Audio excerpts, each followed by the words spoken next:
नमस्कार दोस्तों, सूरज study book के इस YouTube प्लेटफॉर्म पे मैं प्रखर तिवारी आपका हार्दिक अभिनंदन करता हूं। दोस्तों, जैसा कि आपको पता है कि हम संविधान, अर्थव्यवस्था और विज्ञान जैसे बहुत सारे विषयों पर वीडियोस लेके आ रहे हैं। इसी क्रम में आज हम कॉन्स्टिट्यूशन के बहुत ही महत्वपूर्ण कुछ आर्टिकल्स जो कि एग्ज़ाम के दृष्टिकोण से बहुत ही उपयोगी माने जाते हैं उसको आपके सामने लेकर आए हैं। ये हमारे वीडियो का पार्ट 1 होगा। ऐसे ही आगे और बहुत सारी वीडियोस आएंगी, क्योंकि एक ही वीडियो में सभी महत्वपूर्ण अनुच्छेदों को कवर कर पाना मुश्किल होगा। इसीलिए हम 3-4 ही महत्वपूर्ण अनुच्छेद लेंगे जिसको अच्छे से डिस्कस करेंगे, जिससे आपका कंसेप्ट भी क्लियर हो जाए और वो अनुच्छेद आपके दिमाग में बैठ जाए। ठीक है, तो ये हमारे कॉन्स्टिट्यूशन के जो महत्वपूर्ण अनुच्छेद है उसका पहला पार्ट है। तो चलिए आज स्टार्ट करते हैं पहला पार्ट से। हम भाग 1 से ही स्टार्ट करेंगे।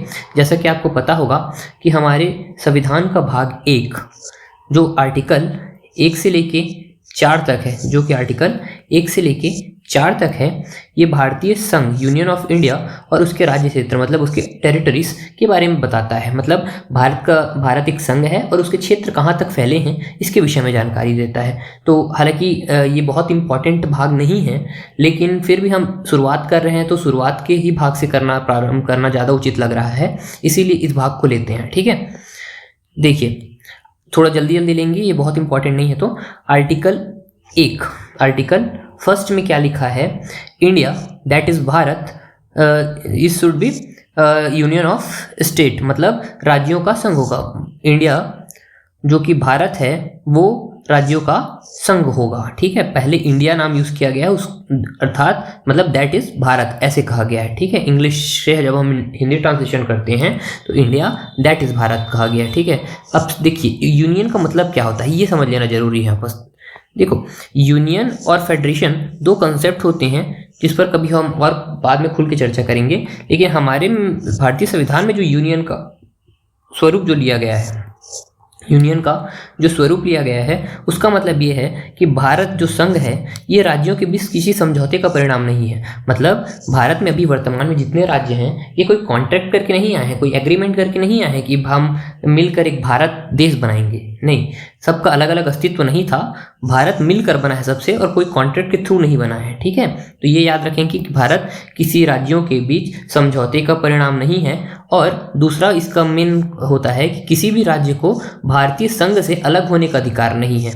ठीक है, मतलब कोई चाहकर भी भारत से अलग नहीं हो सकता। ये भारत का घरेलू मुद्दा है। ठीक है, और इस पर कोई हस्तक्षेप भी नहीं कर सकता, कोई बाहरी देश हस्तक्षेप नहीं कर सकता और किसी भी राज्य को भारत से अलग होने का अधिकार नहीं है। ये भारतीय स्वरूप है यूनियन का। ठीक है, तो इंडिया दैट इज भारत जो कि यूनियन होगा बोल रहा है, तो ये जो यूनियन की बात कर रहा है ये दो स्टेटमेंट को फुलफिल करता है कि भारतीय संघ किसी राज्यों के बीच समझौते का परिणाम नहीं है और किसी भी राज्य को भारत से अलग होने का अधिकार नहीं है। ठीक है, इसका जो सब क्लॉज 3 है, आर्टिकल 1 का sub clause 3, article 1 sub clause 3 क्या बोलता है? भारत और उसके राज्य क्षेत्र के बारे में जानकारी देता है कि भारत का राज्य क्षेत्र कहाँ तक फैला होगा।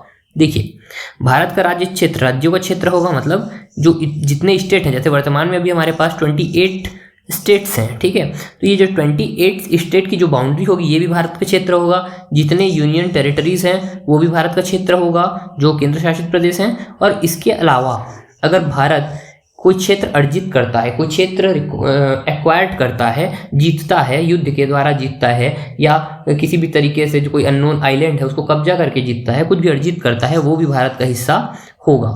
तो कौन कौन से क्षेत्र होंगे? जो राज्यों का क्षेत्र है वो होगा, संघ शासित प्रदेश जो कि जिसको हम केंद्र शासित प्रदेश चलती भाषा में बोलते हैं, और अर्जित क्षेत्र, ये तीनों भारतीय राज्य क्षेत्र का हिस्सा होगा। ठीक है, इसके अलावा सेकंड देखते हैं, आर्टिकल 2 नए राज्यों के प्रवेश और स्थापना के बारे में बताता है। नए राज्यों के प्रवेश और स्थापना के बारे में बताता है। देखो, प्रवेश का मतलब है कि कोई राज्य पहले से ही अस्तित्व में है। ठीक है, जैसे आपको पता होगा कि सिक्किम जो था वो एक रियासत था, पहले से ही एक राज्य था और वो अस्तित्व में था, उसको हमने प्रवेश दिलाया 1975 में प्रवेश दिलाया। ठीक है, तो ये प्रवेश हो गया। स्थापना का मतलब क्या होता है? जैसे छत्तीसगढ़ की स्थापना हुई मध्य प्रदेश से काट के। ठीक है, तो स्थापना मतलब नए राज्यों का जो गठन है उसको हम स्थापना बोल रहे हैं। ठीक है, और प्रवेश मतलब है कि जो पहले से अस्तित्व में राज्य है उसको शामिल करना प्रवेश है, और किसी नए राज्य को बनाना ये स्थापना है। ठीक है। तो नए राज्यों का प्रवेश और स्थापना हम किसके तहत करते हैं? अनुच्छेद 2 के तहत करते हैं। कौन करता है? संसद करता है, याद रखना। कौन करता है? संसद करता है। संसद करता है। और किसके द्वारा करता है? विधि के द्वारा, मतलब कोई कानून लाके, कोई एक्ट लाके संसद चाहे तो राज्यों का प्रवेश और स्थापना कर सकता है। क्लियर? अनुच्छेद 2 कहता है कि संसद विधि द्वारा नए राज्यों का प्रवेश और स्थापना कर सकता है। प्रवेश का मतलब जो राज्य पहले से अस्तित्व में है उसको शामिल करना, स्थापना मतलब 2-3 राज्यों को काट कर एक नया राज्य बना देना, वो स्थापना है। ठीक है। आर्टिकल 3 अनुच्छेद 3 क्या बोलता है? राज्यों के नाम और सीमाओं में परिवर्तन। नाम और सीमाओं में परिवर्तन भी संसद विधि द्वारा करेगा, संसद विधि बनाकर करेगा। ठीक है। संसद विधि द्वारा राज्यों के नाम और सीमाओं में परिवर्तन कर सकता है। ठीक है। नाम में परिवर्तन मतलब सिंपल सा है। अगर जैसे आपको पता होगा कि हम लोग दिल्ली, दिल्ली ऐसा जो भी नाम है, जैसे मुंबई को हम बॉम्बे, फिर अभी क्या बोलते हैं? मुंबई बोलते हैं। ठीक है। पहले बॉम्बे बोला जाता था तो बॉम्बे से मुंबई करना, ये नाम में परिवर्तन हो गया। ठीक है। सीमाओं में परिवर्तन, किसी के बॉर्डर को छोटा बड़ा ये सब करना, ये हम अनुच्छेद 3 के तहत करते हैं। संसद करता है विधि बना के। ठीक है। अनुच्छेद 4 में क्या लिखा है? बहुत इंपॉर्टेंट चीज़ है ये। जब मैंने अनुच्छेद 368 मतलब संविधान संशोधन की प्रक्रिया के बारे में विस्तृत चर्चा की थी, तो मैंने इसकी चर्चा की थी, अनुच्छेद 4 की चर्चा की थी। उस समय अनुच्छेद 4 की चर्चा करते हुए मैंने बताया था कि अगर अनुच्छेद 2 और 3 संसद कानून द्वारा कुछ चीज़ें बदलती है, परिवर्तन करती है, तो ये संविधान संशोधन नहीं माना जाएगा। अनुच्छेद 368 के तहत संविधान संशोधन नहीं माना जाएगा। क्लियर है? मतलब ये सामान्य विधि द्वारा कर लेगी संसद, इसमें कोई संविधान संशोधन करने की जरूरत नहीं पड़ेगी। नाम परिवर्तन, स्थापना परिवर्तन, मतलब संविधान में कुछ संशोधित करके फिर ऐड करो, ऐसा कोई इसमें तामझाम नहीं रहता है। ठीक है। इसको सिंपल विधि लाएगी संसद और चेंज कर देगी, इसमें कोई रोक टोक करने की जरूरत नहीं है। ठीक है।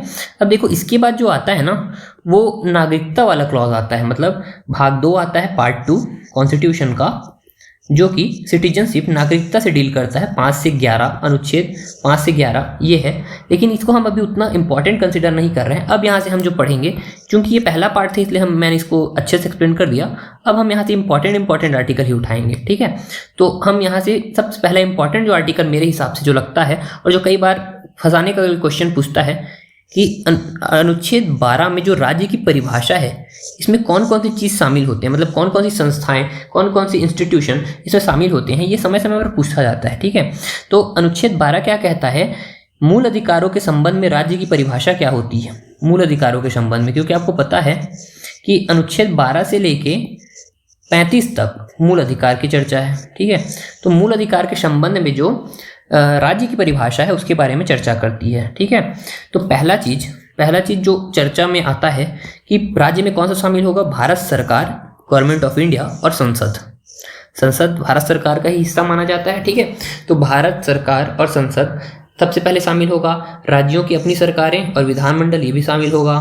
ठीक है। सभी स्थानीय प्राधिकरण, मतलब जो भी लोकल बॉडीज हैं, नगर पालिका, नगर निगम, ठीक है, पंचायतें, ये सब भी राज्य की परिभाषा में शामिल होते हैं। तो ये तो क्लियर कट है, समझ आ रहा है, क्योंकि ये सरकार की बॉडीज है, सरकार के अंग हैं, तो ये तो शामिल होंगी। लेकिन जो चौथा चीज इसमें लिखा गया है, मतलब ये तो 3 हो गए, ये पहला, ये दूसरा और ये तीसरा, लेकिन चौथा चीज जो यहाँ लिखा हुआ है वो लिखा है अन्य प्राधिकारी, अदर अथॉरिटीज भी इसमें शामिल हो सकते हैं। यही सबसे बड़ा मुद्दा है कंफ्यूजन का।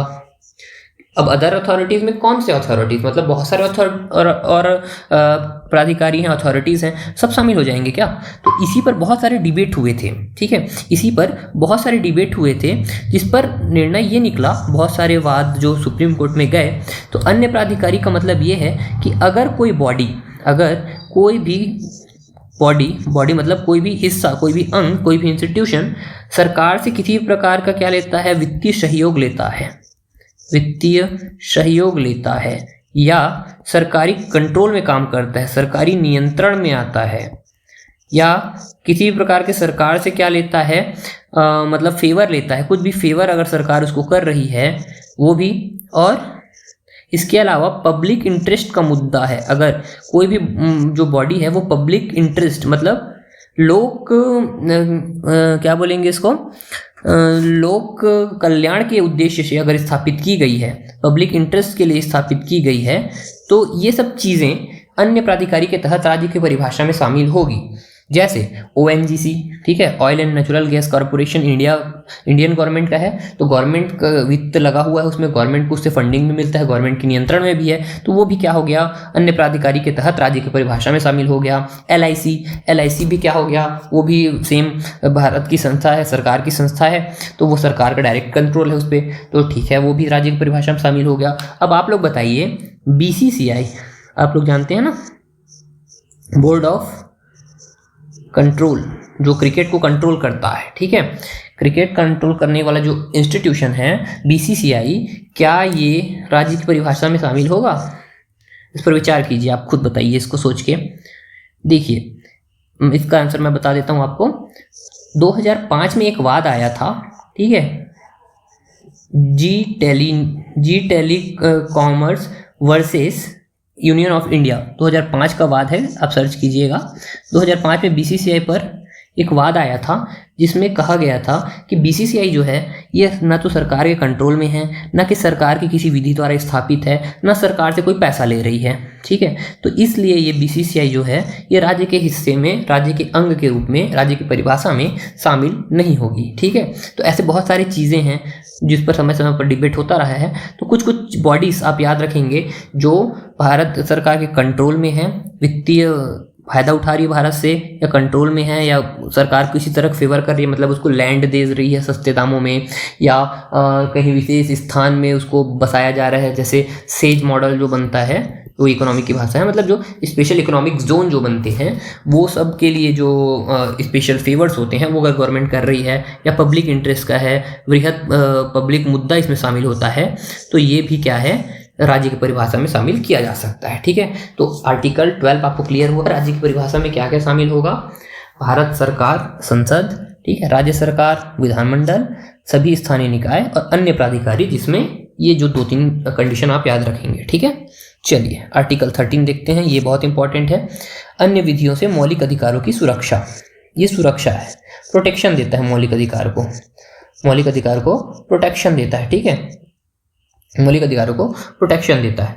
देखो इसका मतलब ये है कि अगर कोई ऐसी विधि बनाई गई है पहले, ठीक है, पहले अगर कोई ऐसी विधि बनी है जो मौलिक अधिकारों के खिलाफ है, या बाद में बनेगी जो मौलिक अधिकारों का उल्लंघन करेगी, तो वो सब जो विधियां हैं उस हद तक शून्य हो जाएगी जब तक वो मौलिक अधिकारों का उल्लंघन करती है, ठीक है। मतलब अगर बाद में संसद तो कोई कानून बना दिया, बोल दिया कि आज से जो पढ़ाई लिखाई का अधिकार आपका है वो मौलिक अधिकार नहीं है, तो ये क्या है, मौलिक अधिकार का उल्लंघन है, जो आर्टिकल 21A हमको देता है उसका उल्लंघन है।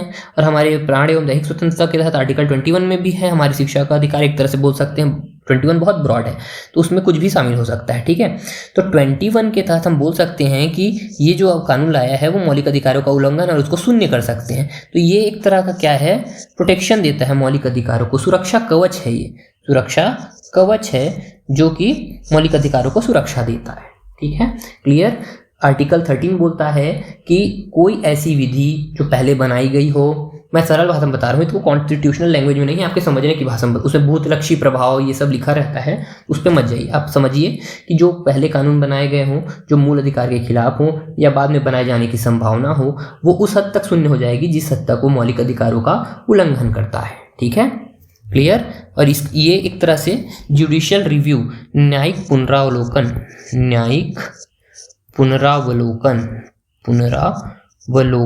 की शक्ति भी देता है न्यायालय को, सुप्रीम कोर्ट को न्यायिक पुनरावलोकन की शक्ति भी कौन सा देता है, आर्टिकल 13। आर्टिकल 13 के अलावा 32 और 226 ये भी देता है, लेकिन 13 भी उसमें महत्वपूर्ण है, ठीक है। आर्टिकल 14 के बारे में चर्चा करेंगे। अब आपको पता है कि 12 और 13 के बाद जो 14 से जो है, 14 से लेके जो 18 है, ये समानता का अधिकार, राइट टू इक्वालिटी की बात करता है। 14 से 18 जो है ये राइट टू इक्वालिटी की बात करता है। आपको पता है, नहीं पता है तो याद रखेंगे, आर्टिकल 14 से 18 राइट टू इक्वालिटी की बात करता है। इसी में जो पहला आर्टिकल है, समानता के अधिकार में जो पहला आर्टिकल है वो बोलता है, आर्टिकल 14, विधि के समक्षमता और विधि का समान संरक्षण, ठीक है, विधि के समक्ष समता, इक्वालिटी बिफोर लॉ, और विधि का समान संरक्षण, इक्वल प्रोटेक्शन ऑफ लॉ, ठीक है, विधि के समक्ष समानता, इक्वालिटी बिफोर लॉ, और विधि का समान संरक्षण, इक्वल प्रोटेक्शन ऑफ लॉ, ठीक है। अब देखो ये दोनों को समझना बहुत जरूरी है, इसको हम अच्छे से समझेंगे और यही तक हम रखेंगे आज, तो इसको थोड़ा सा अच्छे से समझेंगे। देखो विधि के समक्ष समानता और विधि का समान संरक्षण, ये दो कंसेप्ट हैं, ठीक है। आर्टिकल 14 में ही वर्णित है ये दोनों कंसेप्ट, इसको अच्छे से समझ लीजिए आप, बार बार आपको पढ़ना ना पड़े। देखो विधि के समक्ष समानता का मतलब होता है कि विधि के सामने, मतलब लॉ के आगे सब समान है, सब समान है, ठीक है। मतलब एक तरह से ये निगेटिव अप्रोच माना जाता है। कारण क्यों निगेटिव क्यों? अब आप बोलेंगे विधि के समक्ष समानता सब समान है, ये तो पॉजिटिव है, लेकिन इसको निगेटिव इस केस में लिया जाता है क्योंकि ये जो समानता की बात करता है ना, ये जो समानता की बात करता है, ये हर तरह के सामाजिक व सार्वजनिक ओहदों से करता है। ओहदों मतलब पदों, ठीक है, ओहदों से करता है मतलब पदों से समानता की बात करता है। मतलब इसके अनुसार जो एक बड़ा अधिकारी है और एक जो सामान्य इंसान है, सामान्य नागरिक है, वो दोनों के अधिकार सेम है, दोनों विधि के आगे मतलब लॉ के आगे सेम है, ये बोल रहा है, ठीक है। इस केस में तो उसको पॉजिटिव बोल सकते हैं, लेकिन इसको निगेटिव इस केस में बोल रहे हैं हम, जैसे कोई सामाजिक तरह, इसमें सामाजिक को भी समानता मान रहा है, जबकि आपको पता है कि ऐसे बहुत सारे वर्ग होते हैं जो कि वंचित होते हैं, जो विकलांग वर्ग होते हैं, ठीक है, या जो थर्ड जेंडर वर्ग होते हैं, तृतीय वर्ग जो होते हैं, ये जो वर्ग के लोग होते हैं, इन लोग विधि के समक्ष, इनको समानता नहीं, आपको इसको विधि के सामने एच देना चाहिए, मतलब थोड़ा सा इनको बढ़त देना चाहिए विधि के सामने, क्योंकि ये पहले से ही वंचित हैं, इनको कानून के बारे में उतना नॉलेज नहीं है, विकलांग है, वो सामाजिक अवहेलना झेलते आया है, ठीक है। तो इसीलिए इसको हम निगेटिव कंसेप्ट बोलते हैं। और विधि के समक्ष समानता इंग्लैंड से ली गई है, आपको याद रखना होगा कि विधि के समक्ष क्षमता वाला जो कंसेप्ट है ये इंग्लैंड से ली गई है और एक निगेटिव कंसेप्ट है। क्यों? क्योंकि एक तरह से सामाजिक समानता की बात करता है, जबकि सामाजिक समानता हमारे समाज में नहीं है, ठीक है। बहुत सारे लोग वंचित हैं, विकलांग हैं और बहुत तरह की विषमताएं इसमें देखने को मिलती है, इसीलिए विधि के समक्ष समता जो है ये निगेटिव कॉन्सेप्ट है, ठीक है।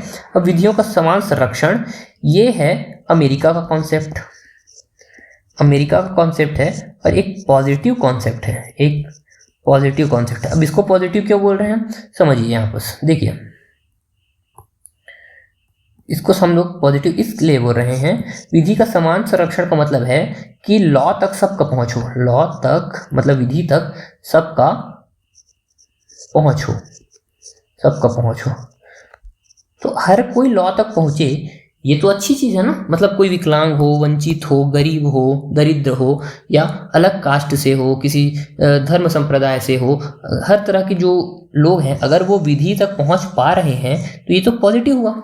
इसीलिए ये यूएसए का कॉन्सेप्ट है और इसको हम पॉजिटिव लेके चलते हैं, क्योंकि विधि का समान संरक्षण सबको मिलना चाहिए। मतलब कोई कितना बड़ा से बड़ा भी गुनहगार क्यों ना हो, उसको विधि के सामने पर्याप्त अवसर मिलना चाहिए, बराबर उसका ट्रायल चलना चाहिए, ठीक है, बराबर उसका क्या करना चाहिए, ट्रायल चलना चाहिए, मतलब उस पर ठीक ठाक कार्रवाई, मतलब जो प्रक्रिया है उसको अच्छे से फॉलो करना चाहिए। तो यही है विधि का समान संरक्षण, ठीक है। तो ये कंसेप्ट आपको समझ आया होगा।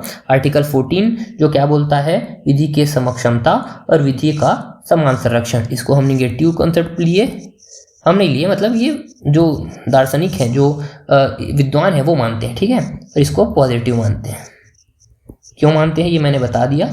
इसका रीज़न यही है कि हम सबको सामाजिक रूप से एक वर्ग में नहीं तौल सकते, ठीक है, तो इसीलिए जो इसको निगेटिव मानते हैं। और जबकि समान संरक्षण मतलब तो कोई सामाजिक रूप से पिछड़ा हो या अमीर हो, गरीब हो, दूसरे धर्म संप्रदाय से हो, सबको समान अवसर मिलना चाहिए विधि तक पहुंच सुनिश्चित करने का। इसीलिए क्या है, पॉजिटिव अवधारणा है। ठीक है। तो आज हम इम्पॉर्टेंट सीरीज़ में यहीं तक रखेंगे, क्योंकि वीडियो ज़्यादा बड़ा नहीं रखेंगे जिससे आप लोग को थकान महसूस हो।